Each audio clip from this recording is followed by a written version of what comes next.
So I absolutely love the premise of this film, Words and Pictures, because art is so powerful and I feel like we resonate with both sides very intensely. Now you have been attached to this project for many years. What was it about just the premise that also made you fall in love with it? It was a really beautifully written script. You know, it had great dialogue. I loved the character. And I thought it was, you know, it was very witty, very smart, very buoyant, but also very moving and very emotional. And even though it was, you know, I found it very charming, I never felt it fake or phony. I felt it was really sort of, it was just a, you know, really well-written script. Absolutely. So now, obviously, both elements are very important to selecting a project. But for you, is it the dialogue that jumps off the page more, or is it kind of the illustration of your character? Dialogue's very important. You know, it always has been to me. I started in the theatre, and you know, the language was everything. And even if a story's great, if the dialogue's really poor, I don't do it. The one thing I learned as a young actor is you say bad dialogue, you look like a bad actor. There's no way around it. You can't make bad dialogue sound smart and intelligent, because it's not, and it makes your character look dumb. So that's very important. But I've also done films where I understand that it's, you know, the emphasis is much more visual, and I'll spend all my time cutting my lines because I think it's, you know, over-explaining something, or I think the story's being told in a visual way and doesn't need that over-clarification. So it's all, you know, it's a constant, you know, balance all the time. The chemistry you had with Juliette was fantastic, and I loved how these characters were not your typical, you know, romance swept away. What do you think about that relationship made it a little more unique? I think it was, you know, again, it was on the page. It was really well written, but she's a fantastic actress. I mean, that, you know, is a huge, you know, reason that it works so well is because she's so brilliant. But, you know, what was great about it is that, you know, they're both very smart. You know, they're both very smart people, and they push each other and they challenge each other. And even though it looks like they're being very tough with each other, they're kind of falling in love. That's the truth.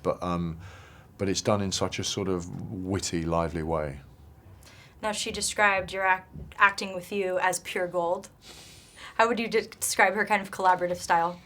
I mean, just fantastic. I mean, luckily, you know, I've always really revered her as an actress. But what I realised very quickly when I met her is that we actually had a very similar sense of humour, which helps enormously on a film like this. The first scene we ever shot, I think we both made each other laugh, literally burst out laughing. And Fred says that there were plenty of scenes where we laughed where we shouldn't have been laughing, that he had to wait for. But that's a good sign, because that means, you know, things are alive, you know. And what was great is that it was very playful, you know. We were able to really push and play and prod, and sort of, you know, it just kept things really lively. And both characters were relatable because they were flawed but very passionate at the same time. Yeah, and, you know, it's one thing for me, you know, it's not, you know, it is kind of a romantic comedy, and I haven't really done that many because, you know, often I find them a little schmaltzy, you know. It's like it's done for effect. And the one thing that I loved about this script is it was that, and it was romantic, but in a very kind of real way. It never smelt fake. And these are two characters who were struggling with, you know, things themselves in their personal lives, but it never stops being witty. And I love the scene as a teacher. We've had many inspiring films about teachers, and do you have one in particular that you've loved? Not that I can remember offhand, no. I loved the "Oh Captain, My Captain" reference, obviously Dead Poets, that's a good one. Yeah. So one scene that I loved in particular is when, you know, Jack Marcus is getting back and getting all passionate again and kind of, you know, empowered his students to create words. I thought that was really cool. Did you have a favorite along the way that they kind of coined, or anything that you use? No, but I do remember that Fred and Jerry were constantly trying to think up, you know, ones before we shot that scene that were trying to invent, how about this, how about that, and there were quite a few that got sort of turfed out. But it's a very, you know, we were very lucky because the kids he cast in the classroom were all really good and very charming, so they helped pull that stuff off. So what kind of energy does Fred Skepsy bring on set?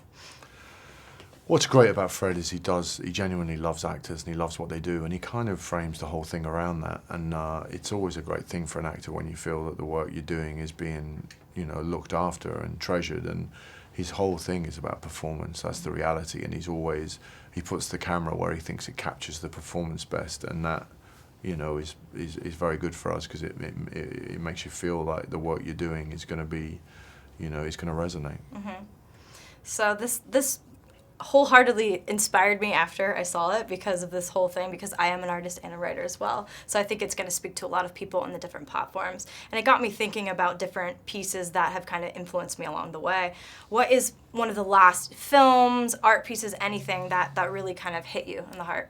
Recently, I saw a Swedish movie called We Are the Best by Lukas Moodysson, which was about 3 13-year-old girls starting a punk band at school in the 80s. And it was one of the most charming films I've seen in a very long time. I'll have to check it out. So what can AMC Theatre audiences come to expect with this film? A really good movie is what they can expect. No, I think it's you know, it's a very refreshing movie, because it's, you know, it's mature, it's adult, it's very, very witty, it's very buoyant, but it's also very moving and touching, and, you know, so they can expect a really good film. Great. Well, you were absolutely fantastic in it, and we cannot wait to have it on our screens. Thank you. Thank you so much. Thanks. Hey everyone, if you liked this video, click that thumbs up button and make sure to subscribe to our AMC Movie News YouTube channel. It's free and helps you stay up to date with all the latest movie news, as well as our daily AMC movie talk show.